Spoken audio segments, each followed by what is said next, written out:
Sliding seamlessly from one decade's nuances into the next, the 1970 Jefferson nickel takes center stage with its own blend of subtle design shifts and minting curiosities.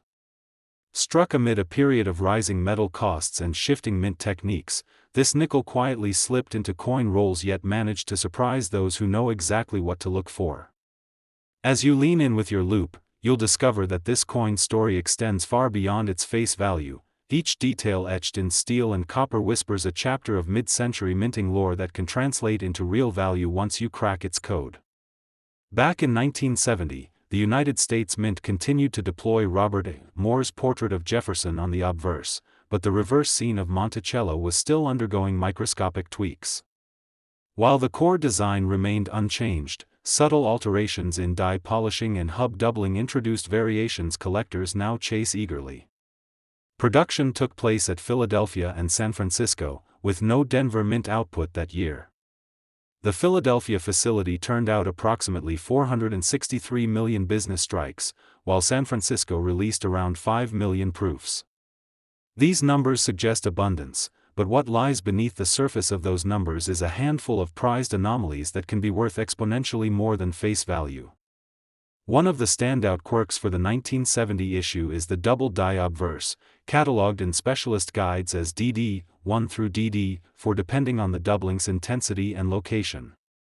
On certain Philadelphia pieces, doubling appears along the rim from 1 o'clock to 5 o'clock on the obverse, giving Jefferson's jawline a subtle echo effect. Other varieties display doubling on the date and motto, creating a ghost image effect that leaps out under 5 times magnification. Meanwhile, proof issues aren't immune. Some S-Mint proofs reveal a mirror-like field with dramatic cameo contrast but also unexpected die chips near the date dash, tiny flaws so small they require patient scrutiny to uncover. Identifying a genuine double die requires more than a glance. The key is to seek crisp, parallel lines on the letters and numbers rather than fuzzy mirror doubling caused by die deterioration. For instance, authentic doubling on the word Liberty in the 1970 P issue shows a distinct secondary strike protruding toward the rim, maintaining clear edges rather than bleeding into the surrounding field. Equally telling is the date itself. When you spot a perfectly replicated 0 trailing slightly behind the primary digit, you've likely found a true double die rather than post-mint damage. Proof pieces require an even steadier hand and dedicated lighting, angles that coax out the interplay between frosted devices and polished backgrounds, revealing both cameo depth and inconspicuous die flaws. Normal 1970 business strikes trade hands at modest premiums over face value when verified as error-free. In circulated grades, these coins might fetch 10 cents to 25 cents apiece if they preserve moderate luster and remain free of significant marks. Yet once a double die variety enters the picture, values surge. A VF20 double die obverse example can command $15 to $20, while pieces in EF40 to $58 Australian dollars condition often settle in the $30 to $50 range. Toning can further elevate prices. Softly iridescent surfaces in AU grade sometimes attract bids of $60 or more, as collectors prize aesthetically pleasing colorations. Even heavily worn examples, so long as the doubling remains discernible, can sell for $8 to $12, well above the face value they once held in circulation. Proof nickels from San Francisco bring their own premium structure. A standard issue proof in PR65 with no anomalies goes for around $5 to $10. Introduce a full cameo contrast, and that price tags along into the $25 to $35 corridor for PR65 deep cameo. But once die chips or doubling variants appear, the market reacts dramatically. Recent auction data shows that an S-proof bearing multiple small die chips and a faint secondary image on the rim sold for $120 in PR67 grade, nearly 6 times the going rate for a pristine non-error example. It takes patience to find and verify these specimens, but when one surfaces, eager bidders often drive the final price well above initial guides. Market records from the past 2 years underscore the demand. In mid-2024, a PCGS-certified MS63 double die obverse P101 example sold at a major auction for $375, brandishing a strong strike in uncommonly clean surfaces. That same sale featured an MS-66 specimen going under the hammer for $1,100 after spirited bidding. On the proof side, an S-Mint Cam PR68 example with minor die chips and exceptional contrast brought over $500 in an online series, setting a new benchmark for the variety. These numbers reflect a growing awareness among collectors. Once Mint archives confirm production quantities, surviving high-grade survivors become more precious in proportion to the dwindling pool. Beyond the price tags, stories about accidental finds add a human touch. One collector recounts unearthing a 1970p double die in a box of unsearched change from an estate sale, an unassuming stash of nickels sold for a few dollars at a garage sale, only for one to pull into focus under bright cabin lights. Another tale describes a coin dealer using specialized lighting to sort through a dealer tray, spotting the ghost image rim doubling on the very first nickel he checked that afternoon. Such accounts underscore an exciting truth: even coins minted in vast quantities can harbor surprises that thrill both novices and old hands alike. Condition plays an outsized role in value variations. In grades below VG8, the double die lines may blur into the field, making authentication a challenge without magnification. For grades VG10 to VF25, visible doubling starts to emerge, and values climb from single-digit premiums up to $20. From EF40 through 55 Australian dollars, collectors prize sharp device definition and minimal friction wear, qualities that can push values into the $30 to $60 range, depending on eye appeal and peripheral marks. Once you step into uncirculated territory, MS60 and above, surface quality, strike depth, and luster harmony determine premiums. An MS62 example of the double die obverse might sell for $125, while an MS65 with full cartwheel luster can crest $500 at auction. Proof nickels present a parallel scale focused more on cameo contrast and surface preservation. In the PR63 to PR65 range, a typical S-Mint cameo proof might fetch $15 to $25. Premium cameo pieces at PR67 or higher routinely command $100 to $200, especially when accompanied by die irregularities. The rared Cam PR68 proofs with crisp mirror fields and flawless frosted devices can climb well over $300. Varieties featuring proof doubling or minute die chips in PR66 Plus are prized by registry set collectors who chase points and bragging rights, often paying premiums that eclipse published values. Specialized grading services have refined how these coins are authenticated and valued. PCGS and NGC labels now specify not only grade and designation, e.g., double die obverse, but also the nature of cameo contrast and any die chips or spotting issues. This level of detail helps buyers and sellers transact with confidence. It also fuels registry competitions, where completing a set of certified 1970 double die nickels in all grades from PR65 to PR68 can become a multi-thousand-dollar ambition. Registry participants often network in online forums, swapping leads on undisclosed auctions or private sales where exceptional pieces might surface. As you absorb these details, remember that the difference between a common 1970 nickel and one that commands hundreds of dollars often boils down to a fraction of a millimeter on the die. So take your time, compare reference photos against actual specimens, and don't discount a nickel simply because it looks ordinary at first glance. Our final stop will unveil the story behind the 1959 nickel, a coin whose own set of quirks and values stands ready to surprise seasoned collectors and longtime enthusiasts alike. Born during a time of shifting designs and minting practices, yet it slipped under most people's radar, until error hunters and rarity chasers started finding treasures in their spare change. By the end of our time together today, you'll know exactly how to spot this elusive prize, why it captures collector imaginations, and what price tag it can command when it finally shows up in that old cigar box or dusty sock drawer. The story begins in Philadelphia in 1971, when the Jefferson nickel design entered its second decade. Robert A. Moore's portrait of Thomas Jefferson had replaced the wheat ears reverse back in 1938, and by the early 70s the foliage behind Monticello on the flip side was already a familiar sight. Yet nothing about the 1971 issue screamed rare. It followed the same production standards as previous years, with roughly 590 million struck at Philly and another 88 million proof coins at San Francisco. No Denver branch appears on the ledger that year, making P&S the only two players in town. Despite those vast mintage numbers, a handful of anomalies, microscopic die shifts and polishing strokes left behind by hurried technicians, would eventually elevate certain specimens from everyday pocket change to premium collectibles. Spotting the difference between a run-of-the-mill nickel and a sought-after variety takes a keen eye. The standout error for 1971 nickels is the full steps issue, catalogued as FS 101 and FS 102, sometimes even FS 103 when both devices overlap. On your standard nickel, the steps of Monticello's front porch appear softly defined, often worn smooth by wear. But on a full steps example, each of those 6 vertical risers is razor sharp, with crisp lines that seem impossible on a coin struck by mid-century technology.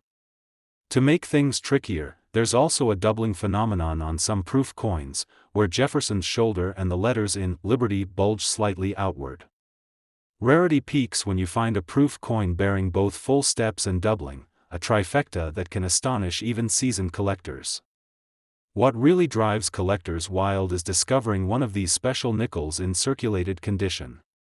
A typical 1971 P nickel in good to very fine grades might fetch a dime or two from a dealer, barely more than face value.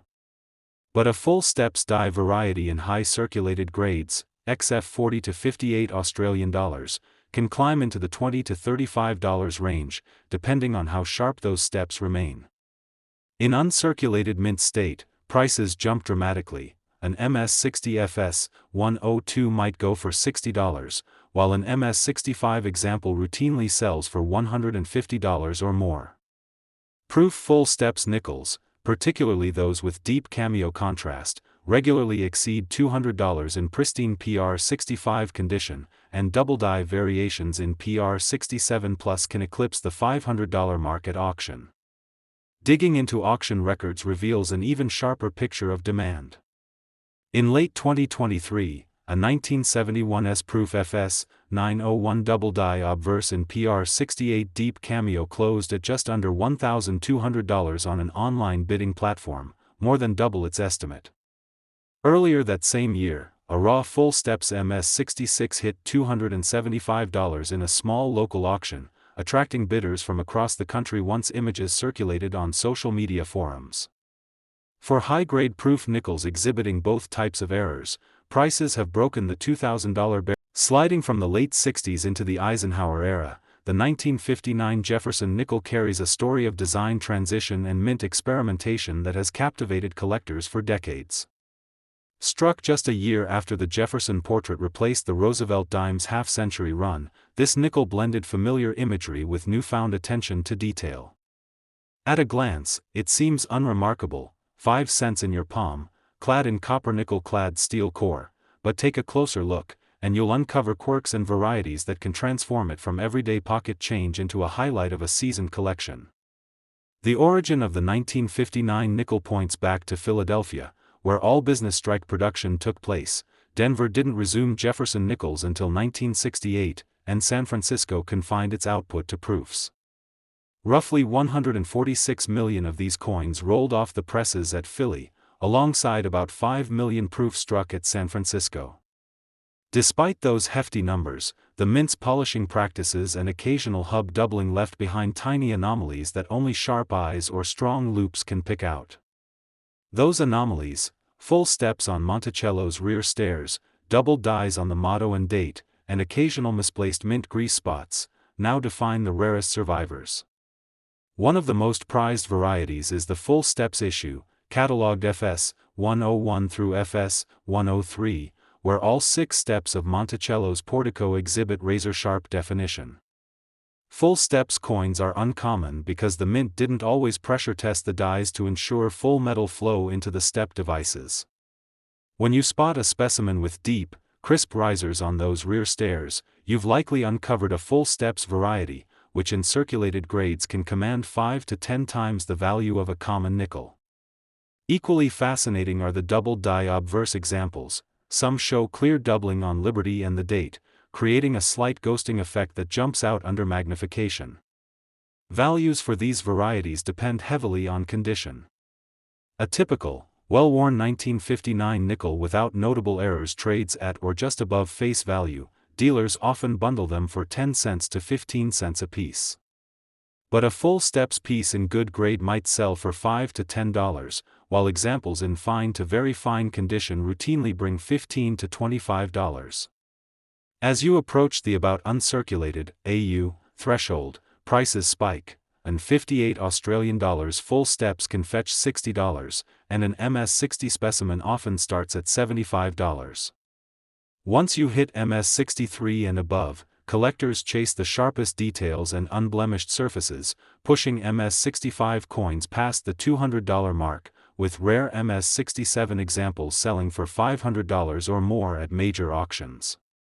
Proof collectors also keep a keen eye on the 1959 S-proof nickel, where cameo contrast and surface purity elevate values. A standard PR65 cameo proof might go for $8 to $12, but deep cameo pieces in PR66 can reach $40 or more. Some proofs bear faint polishing lines or die clashes near the rim, tiny indicators of the mint's cleaning and handling protocols. A proof that combines strong cameo contrast and absence of cleaning marks can trade hands for $100 in PR67, especially when slabbed and designated by PCGS or NGC with cameo or deep cameo descriptors. Auction records paint a vivid picture of demand. In late 2024, a PCGS MS65 full steps example sold for $320 at a dedicated coin show sale after spirited online bidding drove the final price 30% above estimate. That same auction featured a raw MS67 FS 102 specimen fetching $540, testament to the scarcity of high-grade survivors.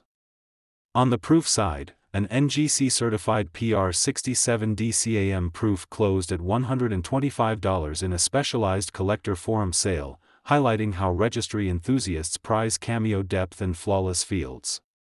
Collectors love sharing tales of unexpected finds. One admirer of Jefferson nickels remembers a local bank teller handing over a neat roll of 50s nickels. Curiosity led to a quick inspection under a borrowed loupe, revealing two FS 103 examples, an astonishing 2% hit rate. Another story involves a dealer tray that sat unsearched at a Midwestern coin show until a veteran dealer flipped coins under bright lights, spotting ghostly doubling on a single 1959 obverse. That find fetched. Sliding from the high-energy pop culture of the late 1980s into the heart of the 1960s, our final stop lands on the 1964 Jefferson nickel, a seemingly ordinary piece that quietly marks the end of an era for circulating coinage metals and sneakily harbors some rare surprises. You might think a nickel from 1964 would be plain, no mint mark on Philadelphia strikes, a small D for Denver, copper-nickel alloy familiar to all. Yet when you look closer, you'll find little quirks that send experienced collectors on a treasure hunt. The story begins in a world still humming with the optimism of post-war expansion yet shadowed by Cold War tensions. In mid-1964, Congress debated whether to remove silver from dimes and quarters because hoarding had drained mint inventories. Nickels, safe in their copper-nickel blend since 1946, weren't on the chopping block, but they shared the spotlight during production changes. Philadelphia continued its no-mint mark tradition, and Denver applied the D above Monticello. Those simple marks help us trace each piece's journey from press to pocket and alert us to varieties worth owning. One of the most coveted varieties for this issue is the 1964 double die obverse, classified as FS 101. Look closely at Jefferson's portrait under strong lighting. You may see a subtle ghost of his eye and the date shifting slightly off its centerline. That doubling occurred early in the 1964 run, before mint technicians caught the misalignment. Certified FS 101 examples in high grade have sold at auction for up to $1,200 in MS-65, with the finest known MS-67 fetching closer to $4,000 when demand peaks. These prices reflect a small pool of survivors, only a few thousand struck, and far fewer that escaped circulation damage. Beyond doubling, collectors prize the full steps reverse for 1964, where Monticello's 7 stairs appear razor-sharp against the flat field. While not an error in the traditional sense, full steps coins prove that the dies were fresh and the strike powerful before the inevitable wear blurs those details. In mid-grade mint state, a 1964 full steps nickel might trade hands for $10 to $20. As you climb into MS-65 or MS-66 territory, prices climb into the low hundreds, reflecting the premium placed on pleasing eye appeal and original luster. One intriguing anecdote involves a batch of 1964 nickels recovered from a bank error bag in Iowa. A teller accidentally mixed uncirculated pieces with new rolls headed for circulation. A local dealer grabbed the bag and discovered several full steps examples alongside an FS 101 double die. None were damaged, clear evidence that unchecked human error at the mint and bank vaults spawned some of the best collectibles. When that lot reached auction in 2018, passionate bidders pushed the total high-grade haul past $15,000, a testament to enduring interest in these mid-century pieces. Spotting cherry red toning on a 1964 nickel is rare, most circulate far too much to develop colorful patina. But a handful of pieces stored in paper envelopes for decades show hints of rose or gold toning on Jefferson's cheek and Monticello's columns. Those natural color flashes don't add huge premiums, perhaps $50 to $100 above grade value, but they offer an aesthetic twist that grabs attention in display cases and online galleries. Condition remains king when it comes to value. A heavily worn G4 or F12 example might be worth a quarter or two above face, more because of date interest than metal content. Coins in VF20 to VF30, where Jefferson's hairlines and building details are visible but show light smoothing, usually fetch anywhere from 50 cents to $1.50. Once you hit -50 Australian dollars, about uncirculated, with only faint contact marks on the highest points, values jump to $2 to $4. By -58 Australian dollars, when mere bag marks betray minimal handling, a coin might command $5 to $10. Entering the mint state realm, MS-60 and above, transforms your nickel from everyday pocket change into a collectible investment. MS-62 pieces with modest luster breaks are often available for $20 to $30. Moving up to MS-64, where surfaces appear smooth and lightly reflective, you might pay $50 to $75. In the MS-65 to MS-66 range, prices begin to swell toward the $150 to $300 mark, especially for full-step survivors. MS-67 jewels, often highlighted in major auctions, can rally bidders into the four-figure zone when eye appeal and strike perfection align. Auction records confirm those trends. A heritage sale in early 2024 saw an MS-66 1964 FS 101 double die hammer at $3,800 plus premium, while a superb MS-67 full steps example brought $1,200. These headline figures drive home how rare high-grade errors can eclipse even the finest regular issues by a substantial margin. Investors and hobbyists alike track online marketplaces for fresh finds. Watching sold listings rather than active asks gives better insight. When an MS-64 full steps piece closes at $80, you know the market is holding firm. Vice versa, if an MS-62 FS 101 fails to meet reserve at $400, it may hint at shifting demand or overpricing. For those serious about building a quality set of 1964 nickels, submission to leading grading services adds confidence and transparency to each purchase or line change, but the magic lies in the little quirks and surprises that make certain examples exceptionally rare. The Jefferson nickel first appeared in 1938, replacing the Buffalo nickel, and by 1957 its design, Monticello on the reverse, Jefferson's bust on the obverse, was well established. Yet that year stands out because it was the first time the mint omitted a mint mark from Jefferson nickels produced in Philadelphia, following new regulations meant to discourage hoarding of coins with desirable mint marks. The absence of a small p is a critical detail. Unlike today, where mint marks are proudly displayed, the lack of one in 1957 can be easily overlooked unless you know exactly where to search. A sharp eye, a good loupe, and a clear understanding of the era's rules make the difference between an everyday nickel and a collectible gem.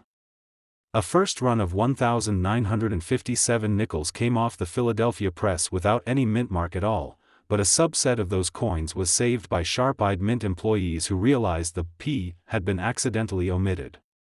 Those issue specimens surfaced decades later, with mint employees turning in rolls they'd squirreled away. Today, a genuine 1957 P. Jefferson nickel specimen, one with an actual Philadelphia P. mint mark struck despite the general omission, can command prices in the tens of thousands of dollars. Auction records show that pristine examples have reached well over $50,000, with the finest known PCGS MS68RD example going for north of $70,000 at a major sale.